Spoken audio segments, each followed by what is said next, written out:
Dinosaurs रेंगने वाले जीव के वंशज, लेकिन आकार में इतने विशाल कि उनके सामने हाथी भी चींटी जैसा लगे।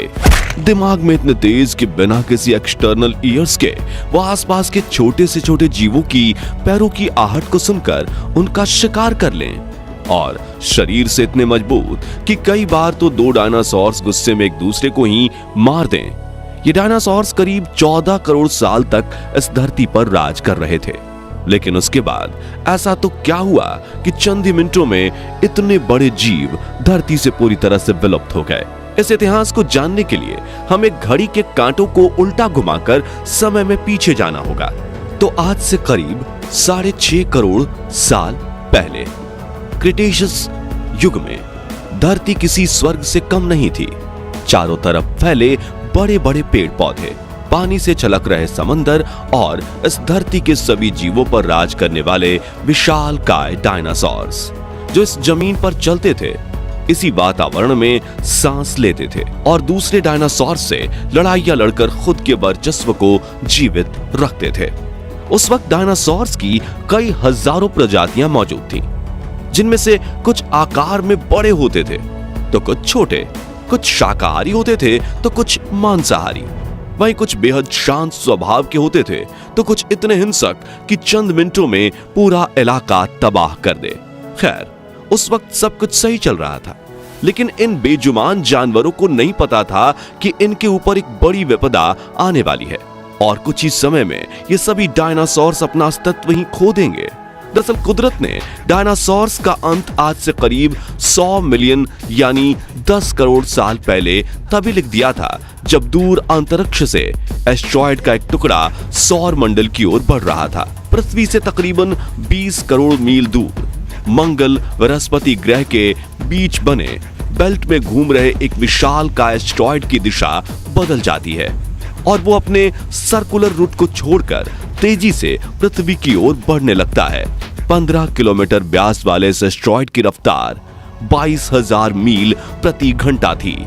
वैसे तो कई एस्टेरॉयड पृथ्वी के वायुमंडल में प्रवेश करते ही पूरी तरह से नष्ट हो जाते थे, लेकिन इस एस्टेरॉयड का आकार इतना बड़ा था कि नष्ट होने के बजाय इसकी रफ्तार और तेज होती जाती है और घर्षण की वजह से ये एक बड़े आग के गोले में तब्दील हो जाता है।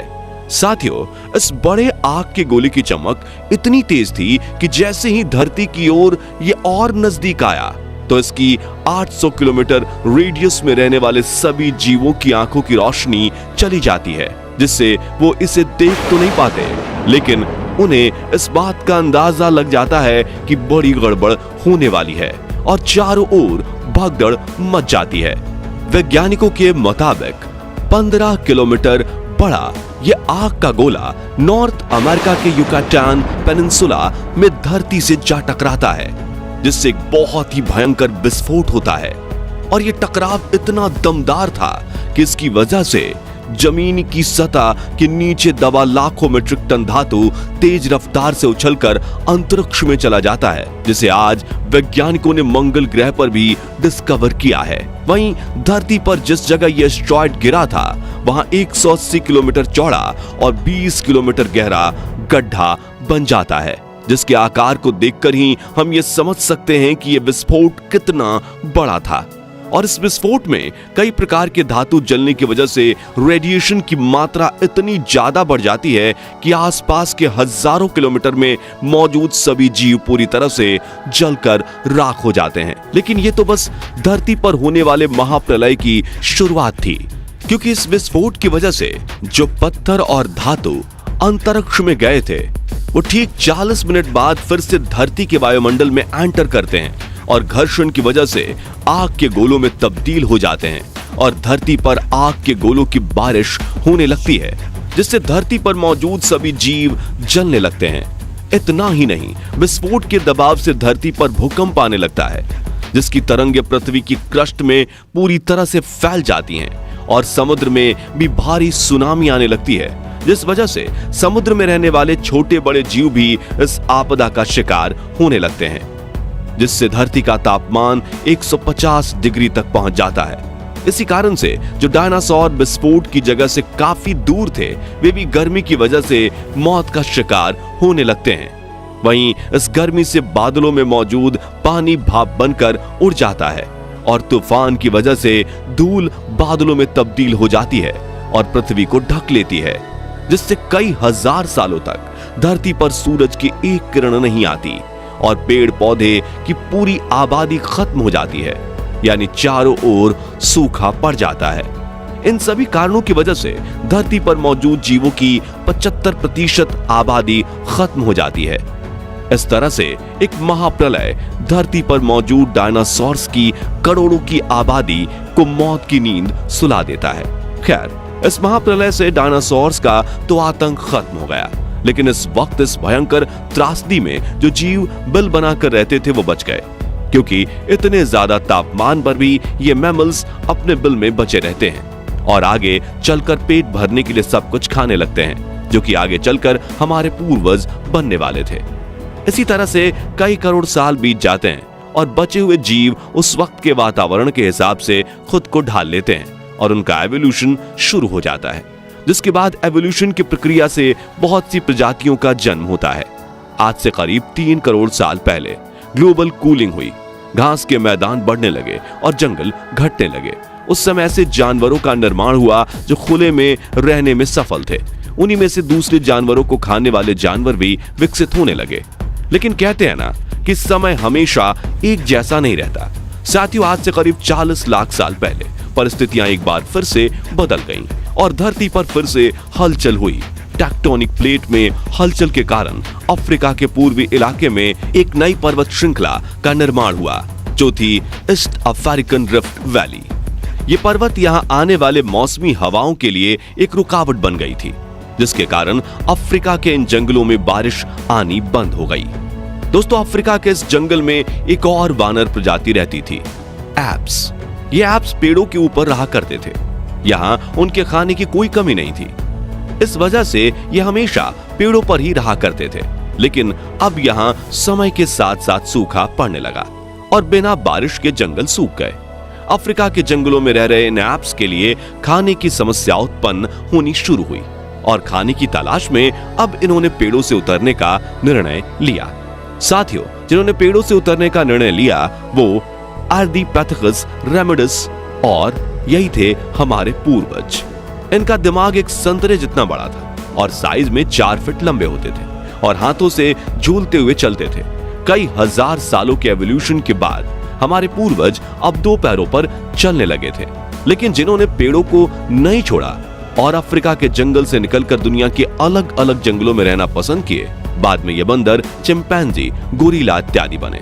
दोस्तों, अब ये आदि मानव भोजन की खोज में पेड़ों से उतरकर जमीन पर आ गए थे और ये चलते हुए भी खा सकते थे। समय के साथ साथ विकास की प्रक्रिया चलती रही और आदि मानव धीरे धीरे करके विकसित होने लगे।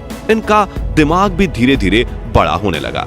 समय के साथ साथ इन्होंने पत्थरों से हथियार बनाना सीख लिया, जिससे उनके लिए शिकार करना काफी आसान हो गया था, क्योंकि जानवरों से खुद की रक्षा और जानवरों का शिकार करने के लिए हथियार का होना बहुत जरूरी होता था। आदि मानव खुद की रक्षा के लिए ग्रुप में रहा करते थे और रात होते ही खतरा बढ़ जाने की वजह से ये गुफा बनाकर रहने लगे थे, जहां वो ग्रुप्स में ही रहा करते थे और सुबह होते ही भोजन की तलाश में एक साथ निकल जाते और ग्रुप में रहकर ही शिकार करते थे। जैसे जैसे आदि मानव को अपने आसपास की वस्तुओं का ज्ञान होता गया, वैसे वैसे वह अपने लिए और सुविधाएं जुटाने लगे। पहले आदि मानव को कपड़े पहनने का ज्ञान नहीं था। वो पेड़ की छाल, बड़े बड़े पत्तों और जानवरों की खाल से ठंड के समय अपना बचाव करते थे। पहले ये जानवर का कच्चा मांस खाते थे, लेकिन एक दिन की घटना ने इन आदि मानवों के जीवन में बहुत कुछ बदल दिया। एक दिन ये पत्थरों को आपस में टकरा रहे थे, जिससे चिंगारी निकली, जिसके कारण जंगल में आग लग गई और उसमें काफी पशु जल गए थे। और जब उन्होंने इन जले हुए पशुओं को खाया तो उनको ये काफी स्वादिष्ट लगे। उसके बाद से आदि मानव ने पशुओं को पकाकर खाना शुरू किया, जिसके लिए ये पत्थरों को आपस में टकराकर आग लगाते थे। इस तरह आदि मानव ने आग की खोज की थी। ये इन सभी के लिए सबसे बड़ी खोज थी। आग उन्हें गर्मी, रोशनी और अंधेरे में सुरक्षा देती थी और आग में मांस पकाकर भी खाते थे। फिर धीरे धीरे इन्होंने खेती करना शुरू किया। उसके बाद यह अलग अलग नदियों के पास जाकर बसने लगे और इसी से इन अलग अलग सभ्यताओं का निर्माण हुआ। खेती करने की वजह से अब आदि मानवों को भोजन की तलाश में इधर उधर नहीं भटकना पड़ता था, जिससे उनका घुमक्कड़ जीवन समाप्त हो गया।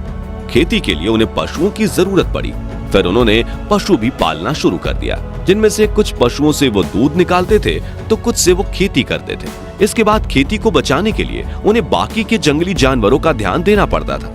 इसलिए आदि मानव खेती के पास लकड़ी, मिट्टी, पत्ते और पत्थर की सहायता से झोपड़ी बनाकर रहने लगे और उसी वजह से अब परिवार भी बनने लगा।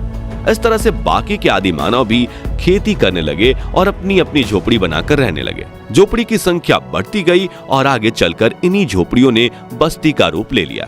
धीरे धीरे समय के साथ आदि मानव का दिमाग और विकसित हुआ। उन्होंने धातु की खोज की। पहले तांबा, बाद में जस्ता, फिर सीसा खोजा गया। साथ ही लोहे के बने बर्तनों, औजारों आदि का इस्तेमाल करना शुरू कर दिया। एक दिन आदि मानव ने पेड़ के मोटे तने को लुढ़कते हुए देखकर पहिया बनाना सीखा, जिससे गाड़ी बनाकर उन्होंने इस्तेमाल में लिया।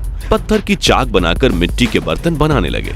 जैसे जैसे आदि मानव समझदार होने लगा, वैसे वैसे प्रकृति की उपासना, कपड़े बुनना आदि काम करने लगा और अब धीरे धीरे उनका दिमाग और विकसित हुआ। वो बातें भी करने लगे, अपने विचारों का आदान प्रदान करने लगे। इस तरह पूर्व पाषाण काल यानी कि पत्थर के युग से ताम्र काल यानी कि जिस युग में तांबे की चीजें इस्तेमाल होती थी, यहाँ तक आते आते मानव विकास क्रम में आदि मानव का रहन सहन आदि पहले की अवस्था से काफी आगे बढ़ गया। दोस्तों, जब वैज्ञानिकों ने उस जगह पर खोज शुरू की जिस जगह पर आदि मानव रहते थे, तो उन्हें खुदाई करने पर यह पता चला कि सच में आदि मानव इस पृथ्वी पर रहा करते थे। खुदाई में वैज्ञानिकों ने उनकी हड्डियों के अवशेष, खोपड़ियों के साथ नुकीले हथियार, कुछ बर्तन, शिलालेख इत्यादि पाए, जिसके बाद वैज्ञानिकों के कई साल के रिसर्च के बाद यह सिद्ध हुआ कि ये सब जीवाश्म और अवशेष आदि मानव के ही हैं। वहीं उसके बाद अनेक सभ्यताओं की खुदाई करने पर इस बात के भी प्रमाण मिले कि उस समय भी सिक्कों का इस्तेमाल होता था। साथ ही हजारों वर्ष पहले कई गांव नष्ट हो गए थे। इनके घर और इनकी सभी चीजें धरती के अंदर समा गई थी। खुदाई करने पर वैज्ञानिकों को इनके बारे में जानकारी मिलती है। इस सब से ये तो पता चला कि इंसान बंदरों से बिल्कुल विकसित नहीं हुआ है। हाँ, ये बात बिल्कुल सच है कि हम इंसानों के पूर्वज और बंदरों के पूर्वज कहीं ना कहीं एक दूसरे से काफी नजदीकी रिश्तेदार हैं और इसलिए बंदर हम इंसानों से मिलते जुलते हैं। लेकिन जो लोग ऐसा सोच रहे हैं कि कभी ना कभी आज के बंदर भी इंसान बनेंगे, तो ऐसा कभी नहीं होगा। दोस्तों, उस समय से लेकर आज तक लगातार मानव अधिक विकसित होता गया है। आज के आधुनिक समय में मोबाइल, टीवी, बिजली, गाड़ियां, हवाई जहाज, इंटरनेट आदि सब कुछ हो गया है, जिससे आज के मानव का जीवन आदि मानव के मुकाबले बिल्कुल अलग और आसान हो गया है। यही सब बदलाव ही मानव जीवन का विकास है। तो आज का ये वीडियो जिसमें हमने आदि मानव के बारे में जाना, उम्मीद करता हूं कि आपको ये वीडियो अच्छी लगी होगी। वीडियो अच्छी लगी हो तो वीडियो को लाइक करें, ज्यादा से ज्यादा शेयर करें, कमेंट में बताएं कि आपको हमारे द्वारा दी गई जानकारी कैसी लगी। ऐसे ही और भी इंफॉर्मेटिव वीडियोस देखते रहने के लिए हमारे चैनल को सब्सक्राइब, फेसबुक पेज को फॉलो जरूर करें। धन्यवाद।